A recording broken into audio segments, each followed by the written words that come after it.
Good morning student. आज आपण क्रियाविशेषण अवयव यांचा उर्वरित भाग म्हणजे रीतिवाचक क्रियाविशेषण आणि संख्यावाचक क्रियाविशेषण पाहूया. तर आज आपण शिकणार आहोत रीतिवाचक क्रियाविशेषण अव्यय. इथे उदाहरण दिलेले आहेत. सरिता हळूहळू बोलते. फांदीवरून कावळा पटकन उडाला. दोन उदाहरणे आहेत. सरिता हळूहळू बोलते, फांदीवरून कावड़ा पटकन उड़ाला. हळूहळू सरिता कैसे बोलती है? हळूहळू मतलब धीरे धीरे. और फांदीवरून कावड़ा पटकन उड़ाला, जो कौवा है वो कैसे उड़ा? पटकन. पटकन मतलब जल्दी से. तो यह रीतिवाचक है. अभी रीतिवाचक यानी क्या ये देखते हैं. वरील वाक्यामधील अधोरेखित शब्द हळूहळू व पटकन ही क्रियाविशेषण अव्यय आहेत. ही क्रियाविशेषण अव्यय क्रियापदाची रीति किंवा पद्धत याविषयी विशेष माहिती देतात. तो आपको याद रखना है कि रीतिवाचक यानी होता है पद्धति. ठीक है, कि बोलने की पद्धत, उड़ने की पद्धत, चलने की पद्धत. ठीक है, तो ये पद्धत कैसी होगी इसको आपको ध्यान में रखना है. इसकी परिभाषा देखेंगे.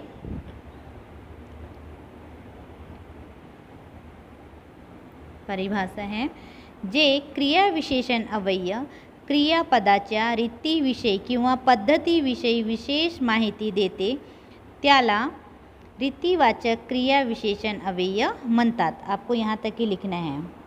जे से स्टार्ट करना है और म्हणतात पे ख़त्म करना है. ठीक है, एक बार फिर से.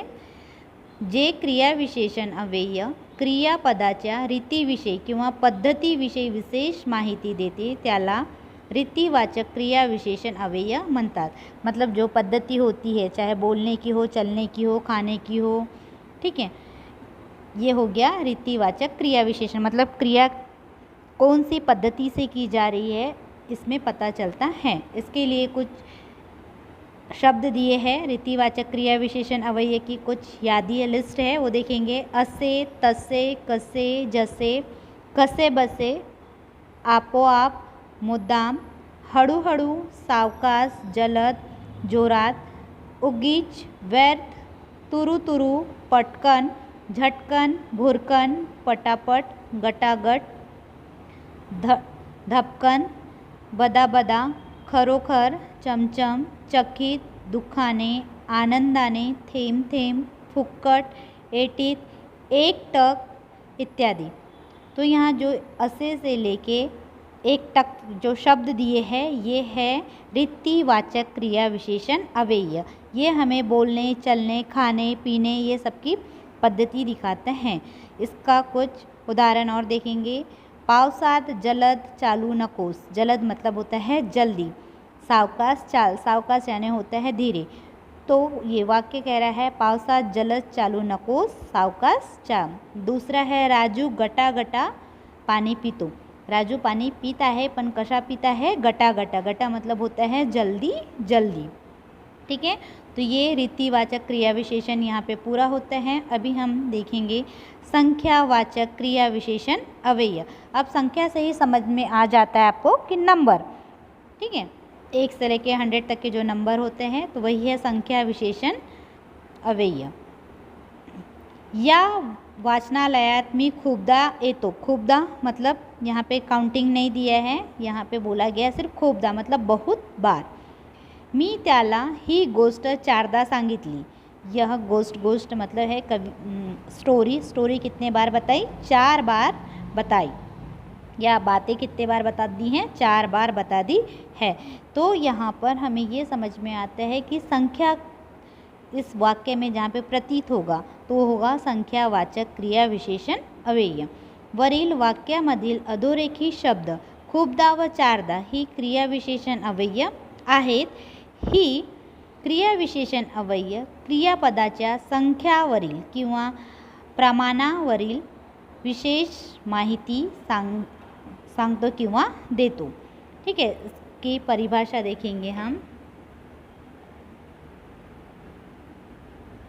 जे क्रियाविशेषण अव्यय क्रियापदाच्या संख्येविषयी किंवा प्रमाणाविषयी विशेष माहिती देते त्याला संख्यावाचक किंवा परिणामवाचक क्रियाविशेषण अवयव म्हणतात।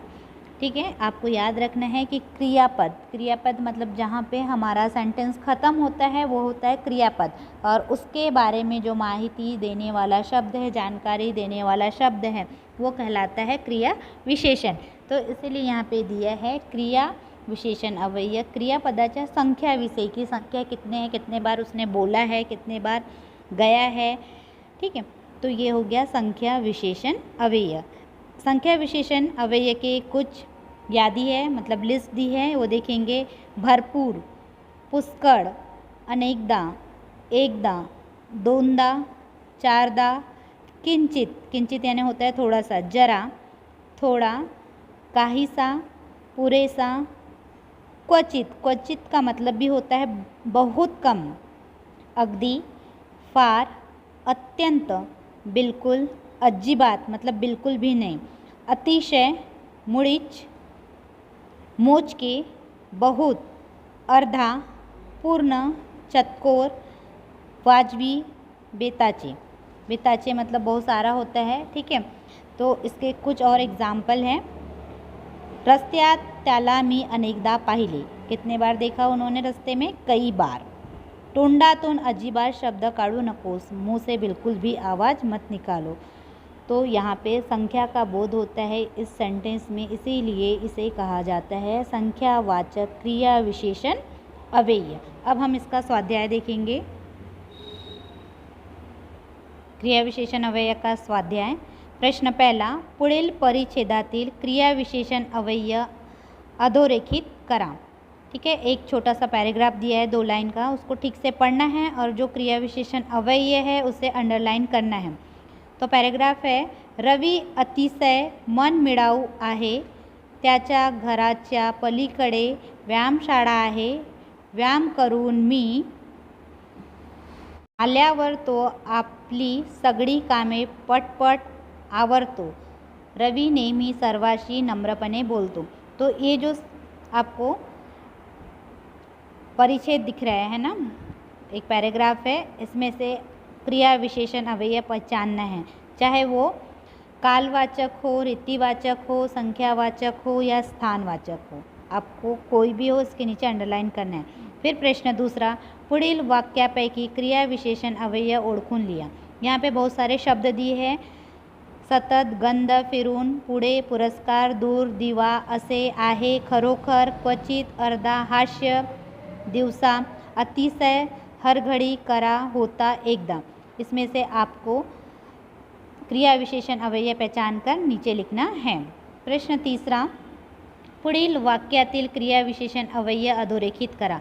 कुछ सेंटेंस दिए हैं, इसमें से क्रिया विशेषण अवयव आपको अंडरलाइन करना है। पहला है, माझे हसणे क्षणोक्षणी वाढतच गेले। दूसरा, मंदा लिहिताना नेहमी चुका करते, आईने आशाला 100दा बजावले, सभोवार दाट झाडी आहे, टोपली फुले भरपूर आहेत, टोपलीत फुले भरपूर आहेत। इसमें से आपको क्रिया विशेषण अवयव पहचानना है, जो हमने 4 क्रिया विशेषण अवयव अभी पढ़ा है ना, ये आपको पहचान के लिखना है, लिखना नहीं अंडरलाइन करना है। क्वेश्चन नंबर 4, पुढील वाक्यातील क्रिया विशेषण अवयव ओळखून लिहा।